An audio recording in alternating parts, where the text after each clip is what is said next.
When Emma inherited her grandmother's house, she expected dust, silence, and memories. Instead, she found a sealed box hidden deep in the attic, iron-bound, whispering her name before she ever touched it. Some things are buried for a reason. Some doors are better left closed, and some boxes should never be opened. The inheritance. Emma Langley hadn't seen her grandmother since she was a child. Their relationship was distant, almost non-existent, and the old woman had always been spoken about in hushed tones, eccentric, reclusive, and obsessed with strange rituals. So when Emma received news of the inheritance, she was stunned. The will named her as the sole heir to a Victorian house on the edge of the woods, miles from the nearest neighbor. The house was crumbling in places, but oddly intact. Nothing had been touched in years, yet it didn't feel abandoned. The air inside was heavy, still, as if waiting. Old portraits lined the halls, all of them staring with eyes too lifelike. The floorboards creaked with every step, but sometimes Emma heard them creak when she wasn't moving. She tried to dismiss it. After all, old houses made noise, but deep down, something felt off, like the house had been expecting her. The attic. The attic had always been locked. Even as a child, Emma remembered being told never to go up there. Her grandmother used to say it was where the house keeps its memories. On her second day in the house, curiosity overcame hesitation. She found the rusted attic key hidden behind a loose panel in the hallway. The door creaked open with resistance, revealing a steep staircase choked in dust and darkness. The air was thick, warm, almost humid, with a strange, sweet scent. At the far end of the attic, beneath a moth-eaten sheet, she found it, a wooden box unlike anything she'd ever seen. It was old, bound in thick iron bands, and sealed with a lock that looked centuries out of place. She didn't know why, but just being near it made her stomach tighten. It felt alive, and when she touched it, she thought she heard it whisper her name. The whispering. The whisper wasn't loud, but it was unmistakable. It wasn't a draft or the wind through the attic slats. It was her name, Emma, spoken slowly, intimately, like it had been waiting. She recoiled, heart thundering in her chest, and rushed down the attic stairs. That night, she didn't sleep.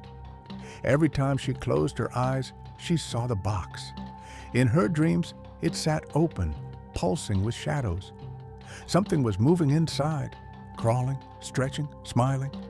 When she woke, she swore she heard footsteps above her, slow and deliberate, pacing the attic floor.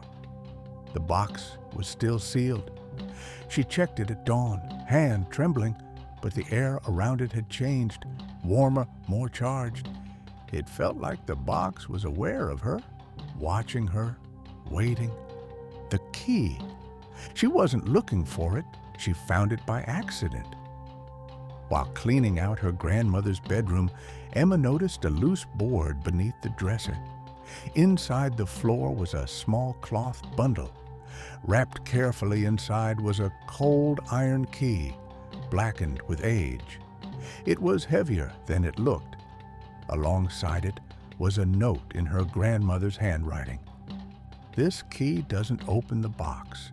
It opens what's inside. Do not use it. Emma stared at the note for a long time. It didn't make sense. Was it metaphor, a warning, or something more literal? As she held the key, the air in the room seemed to shift. A shadow moved behind her in the mirror, but when she turned around, she was alone. She should have thrown the key away, buried it, but instead, her hand closed around it. Part of her needed to know what was inside that box. The opening. Emma waited until midnight. The box had begun to hum earlier that evening, barely audible, but unmistakable, a low vibration like a breath held beneath the floorboards. She brought the key to the attic with shaking hands, the weight of it colder now, as if it had been sitting in ice. As she approached, the box seemed to pulse, and for a second she could swear it moved ever so slightly, as if leaning toward her. The key slid in perfectly without resistance. The moment it turned, the humming stopped. Complete silence. Then slowly, the lock popped open with a hollow click. The lid creaked as it rose, releasing a rush of cold, damp air that smelled like earth and iron. Inside was nothing, just a darkness so deep it seemed to absorb the light from her flashlight. But then she heard it, a whisper directly in her ear. "Thank you." The thing inside, the shadows inside the box didn't just sit still, they moved, rippling like water disturbed by a breath. Emma leaned in, hypnotized, unable to pull away. Then something shifted. A shape emerged, not fully formed, not fully human.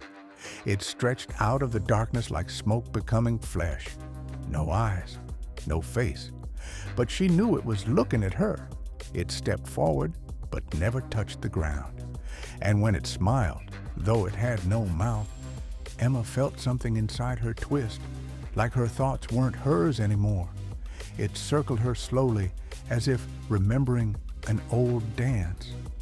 Then it leaned close and whispered in a voice that echoed inside her skull, "I've been waiting for the blood." The attic lights flickered violently. When they steadied, the box was closed again. The figure was gone. But Emma? Something had followed her down the stairs. Something came with her. The mark. It began as a bruise, small, circular, on her wrist. By morning, it had deepened into a strange spiral, ink black and warm to the touch. Emma scrubbed it, covered it, denied it. But it pulsed when she was alone, when the house was quiet. And it wasn't just on her anymore. The same spiral appeared in the steamed mirror after showers, in the frost on the windows, in the coffee grounds at the bottom of her mug. She began hearing voices behind her when no one was there. Shadows no longer followed her. They moved ahead of her, leading her places she didn't mean to go. The attic door started creaking open on its own, even though she locked it nightly.